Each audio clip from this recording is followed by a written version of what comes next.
Hello সুপ্রিয় শিক্ষার্থী বন্ধুরা, আমি মিজান এমআর আইসিটি পার্কের পক্ষ থেকে সবাইকে স্বাগত জানাচ্ছি।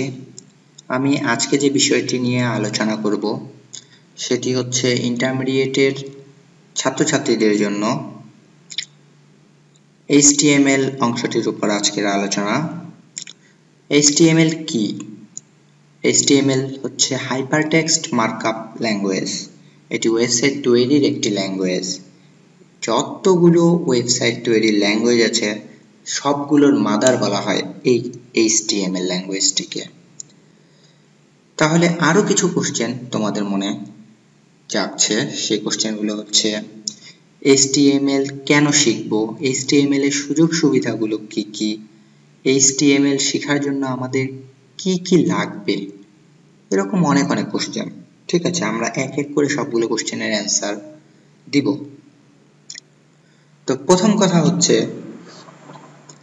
HTML শেখার জন্য আমাদের কি কি দরকার।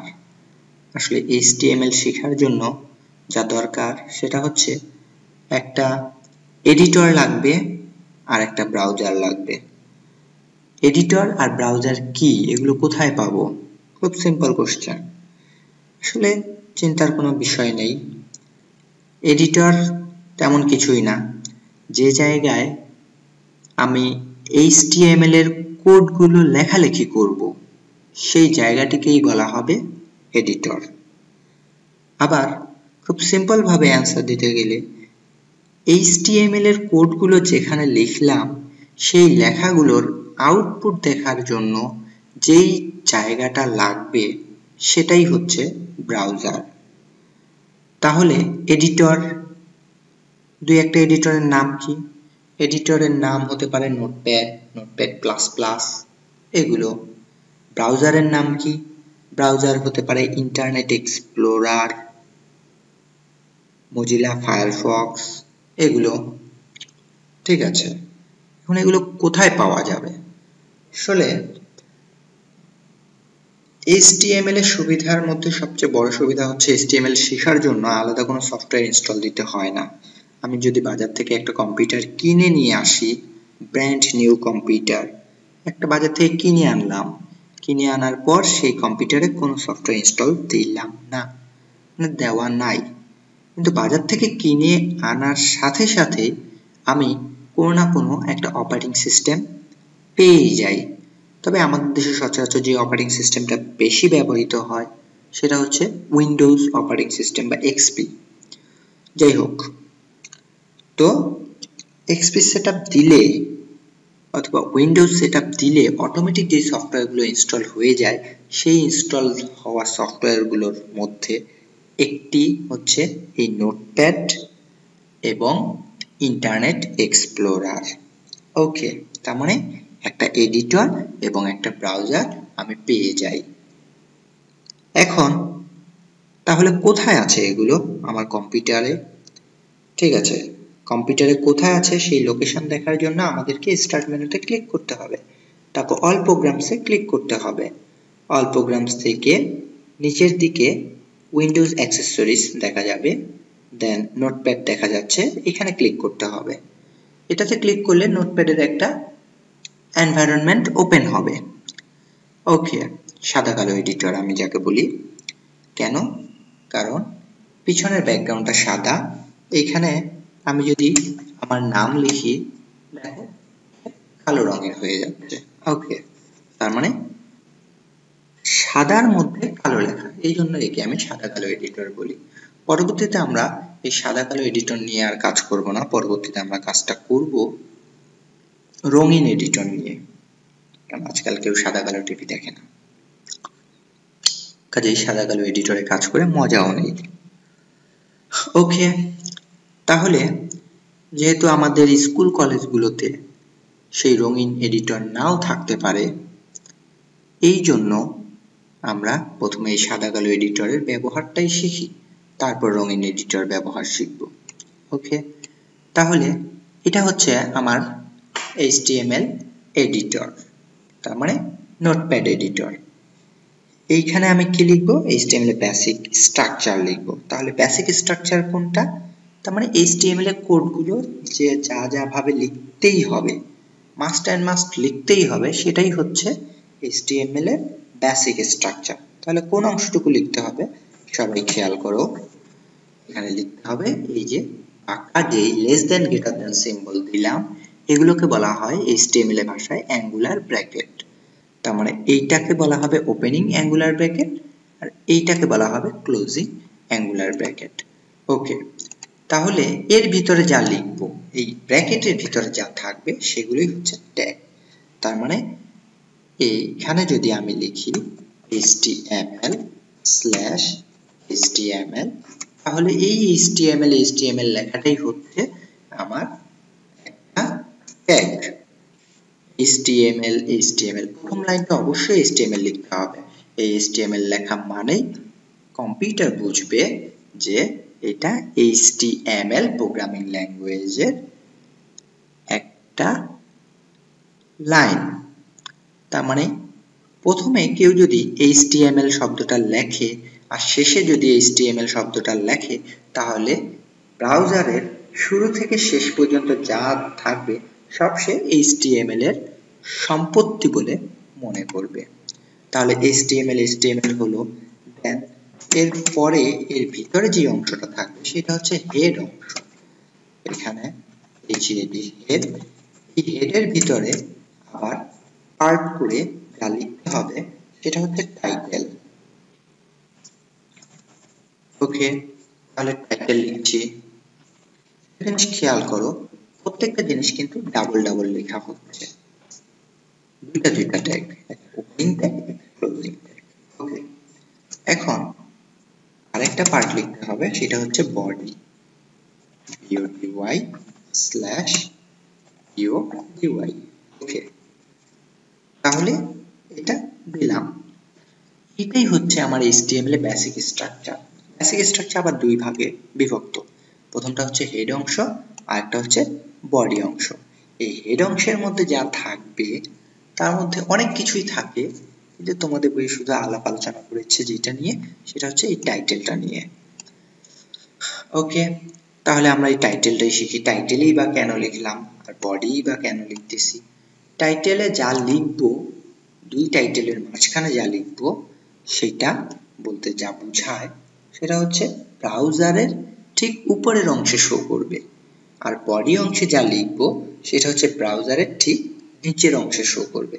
আচ্ছা, সাপোজ মনে করো তোমাদের টিচার তোমাদেরকে বলল যে তোমরা প্রত্যেকে তোমাদের ডেস্কটপে একটা ফোল্ডার তৈরি করো, সেই ফোল্ডারে একটা নাম দাও এবং সেই ফোল্ডারের ভিতরে তোমাদের প্রথম HTML ফাইলটা সেভ করো। তাহলে তার জন্য কি করতে হবে? এটা তো আমার বেসিক স্ট্রাকচার হলোই। এরপর আমি ফাইলে ক্লিক করব। ফাইলে ক্লিক করার পর সেভ অ্যাজ এ ক্লিক করব। সেভ অ্যাজ এ ক্লিক করার পর তখন দেখা যাবে আমার বাম পাশে অনেকগুলো অপশন আছে, তার মধ্যে টিচার বলেছে ডেস্কটপে যাওয়ার জন্য, তাহলে আমি এই ডেস্কটপে ক্লিক করব। ডেস্কটপে ক্লিক করার পর এখানে অনেকগুলো ফোল্ডার দেখা যাবে, কিন্তু একটা ফোল্ডারও আমি ধরবো না, কারণ আমাকে বলা হয়েছে নতুন একটি ফোল্ডার তৈরি করার জন্য। তাহলে নিউ ফোল্ডারে আমি ক্লিক করব। ওকে, নিউ ফোল্ডারে ক্লিক করার পর এখন এর একটা নাম দিতে বলেছে টিচার, তাহলে আমি এর নাম দিচ্ছি MRICT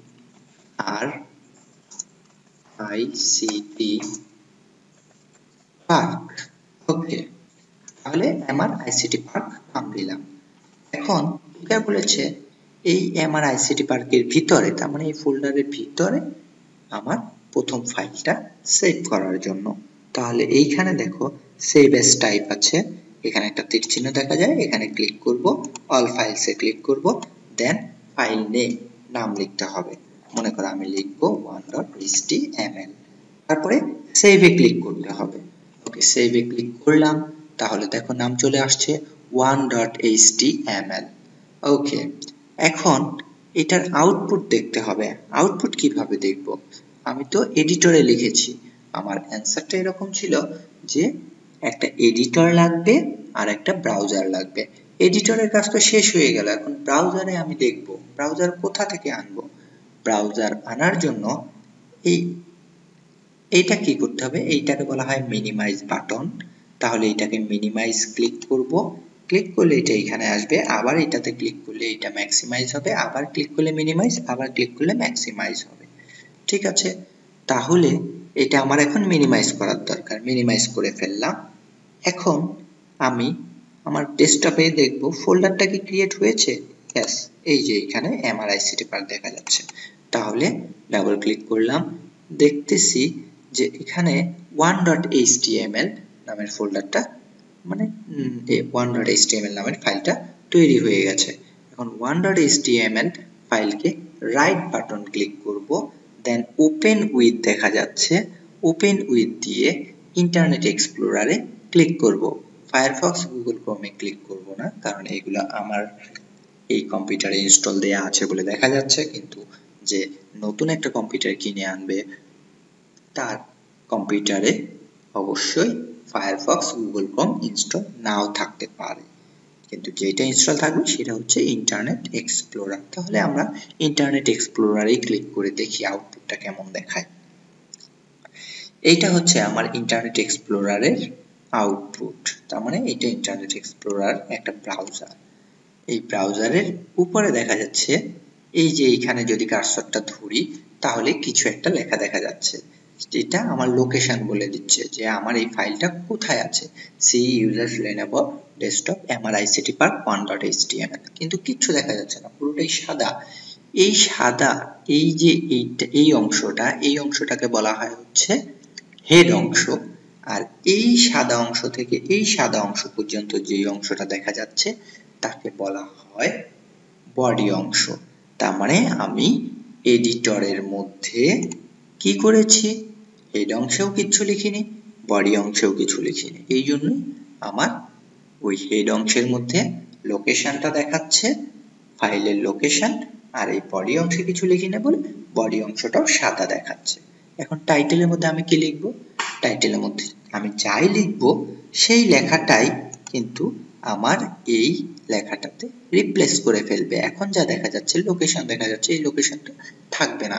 কেন থাকবে না, এটাতে ক্লিক করলে এটা আবার আগের মতো মিনিমাইজ করে ফেলি, আবার এটাতে ক্লিক করলেও ম্যাক্সিমাইজ হবে, মিনিমাইজ হবে, ম্যাক্সিমাইজ হবে, মিনিমাইজ হবে। ওকে, এখন আমি এডিটরে চলে গেলাম, এখানে টাইটেলে কিচ্ছু লেখা হয়নি, টাইটেলে এখন লিখবো MRICT পার্ক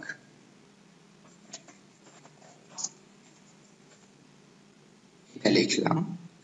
লেখার পর এখন আমি কি করব, এটাকে সেভ করব। সেভ করার জন্য কন্ট্রোল আর এস একসাথে চাপ দিতে হবে, তাহলে এটা সেভ হয়ে যাবে। এখন আমি আউটপুট দেখি তো, এই যে এটা হচ্ছে রিফ্রেশ বাটন, এটাতে ক্লিক করলে দেখা যাবে হ্যাঁ এই তো চেঞ্জ হয়ে গেছে MRICT পার্ক মিজান স্যার। একটু আগে কিন্তু এটা ছিল না, এটা শুধু এই নিচের অংশটুকু ছিল, এই কার্সরটা ধরলে নিচে যে লোকেশন দেখাচ্ছে সি ইউজার্স লেনোভো এইটা ছিল, বাট এইটা এখন আর দেখাবে না। এখন আমার এই টাইটেলের মধ্যে যে লেখাটা আছে সেই লেখাটাই শো করবে। ওকে, তাহলে শো করলো, কিন্তু বডি অংশ ফাঁকা, বডি অংশে আমি কিছু লিখিনি। তাহলে বডি অংশে কিছু লিখা দেখি তো কি হয়, কিছু লিখছি তাহলে, তাহলে এর মধ্যে যদি কিছু লিখি সেই লেখাটা কি হতে পারে, মনে করো কিছুই লিখলাম না, এখানে জাস্ট লিখতেছি মাই নেম ইজ জান, এরপর আবার কন্ট্রোল এস দিচ্ছি, সেভ করছি। এখন আউটপুট যদি দেখতে যাই তাহলে রিফ্রেশ করলে দেখা যাচ্ছে আউটপুটটা এরকম। ওকে, তাহলে যা লিখলাম আসলে এটা কোনো ভ্যালিড ওয়েতে লেখা হলো না, এটা আমার ব্রাউজার আমাকে শো করে দেখালো, কিন্তু এটা আসলে কোনো ভ্যালিড ওয়ে নয়। ভ্যালিড ওয়ে তখনই হবে যখন আমি বডি ট্যাগের ভিতরে কোনো একটা ট্যাগ ইউজ করব। সাপোজ পি ট্যাগ ইউজ করি, যদি প্যারাগ্রাফ শব্দটা সংক্ষিপ্ত নাম এখানে শো করবে পি ট্যাগের মাধ্যমে। পি দ্বারা যদি কোনো কিছু মেনশন করি তাহলে সেটা প্যারাগ্রাফ হিসেবে সে ধরে নিবে এবং আউটপুট দেখা যাবে। রিফ্রেশ করলে দেখা যাবে হ্যাঁ আগেরটাই আছে, কোনো চেঞ্জ হয়নি। হ্যাঁ এখন এটা গ্রামার মেইনটেইন করে লেখা। ওকে, এখন যা লিখলাম এটা হচ্ছে প্যারাগ্রাফ লিখলাম। ভালো, এই প্যারাগ্রাফ যাই লিখি না কেন, আমরা ছোট ক্লাসে পড়ে এসেছি যে প্যারাগ্রাফ লিখতে হলে তার একটা নাম দিতে হয়। যেমন আওয়ার স্কুল বড় করে লিখতে হয়, তারপরে প্যারাগ্রাফের 8টা লাইন, 10টা লাইন, 15টা লাইন লিখতে হতো। ঠিক আছে, তাহলে এখানেও মাই নেম ইজ মিজান এটাও একটা যেহেতু প্যারাগ্রাফ হচ্ছে, তাহলে এই প্যারাগ্রাফেরও ওই রকম একটা বড় নাম দিতে হবে, যাকে HTML এর ভাষায় বলা হয় হেডিং। তাহলে এখানে হেডিং দিয়ে কিভাবে লিখব? হেডিং এর জন্য h ট্যাগ ব্যবহার করা হয়।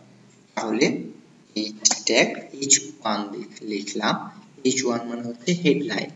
তাহলে কত ধরনের হেডলাইন সম্ভব HTML এ? এখানে যে h1 লিখলাম, হ্যাঁ HTML এ 6 ধরনের হেডলাইন সম্ভব, h1 থেকে শুরু করে h6 পর্যন্ত। তাদের মধ্যে h1 হেডলাইনটা হচ্ছে সবচেয়ে বড়। এখন এই h1 হেডলাইনের মধ্যে আমি যদি লিখি কিছু, মনে করো আমি লিখতে চাচ্ছি SUMMARY, সামারি অফ মিজান, এরকম কিছু একটা লিখলাম। লেখার পর সেভ করব, কন্ট্রোল এস। ওকে, এখন আবার আউটপুট দেখি তো, আউটপুট রিফ্রেশ করে দেখি। হ্যাঁ, এখানে সামারি অফ মিজান দুইবার বড় হয়ে আসছে। এখানে একটা ভুল হয়েছে, সেটা হচ্ছে হ্যাঁ h1টা। একটা জিনিস খেয়াল করো, প্যারাগ্রাফ শুরু হলো, প্যারাগ্রাফ শেষও হলো, এই স্ল্যাশ দিয়ে শেষ করতে হয়। h1 শুরু হয়েছে বাট h1 শেষ হয়নি, স্ল্যাশ দিতে হবে। তখনই স্ল্যাশ দিলাম, দিয়ে সেভ করলাম, কন্ট্রোল এস। তারপর আউটপুট যদি দেখি, তাহলে শুধু ওই অংশটুকুর উপরে সে তার প্রভাবটা খাটাবে। তার মানে h1 এর ভিতরে যা লিখেছি সেটা সে হেডলাইন আকারে শো করছে, আর প্যারাগ্রাফের ভিতরে যা লিখেছি সেটা প্যারাগ্রাফ হিসেবে শো করছে। ওকে, তাহলে আজকে এতটুকুই থাকুক। নেক্সট দিন আমরা এই HTML মানে সাদা কালো HTML এডিটরে কাজ করব না, রঙিন এডিটরে কাজটা করব। ওকে, আবার নেক্সট টিউটোরিয়ালে তোমাদের প্রত্যেকের সামনে আবার হাজির হব। তো সেই পর্যন্ত সবাই ভালো থাকো, সেই শুভকামনা রইল।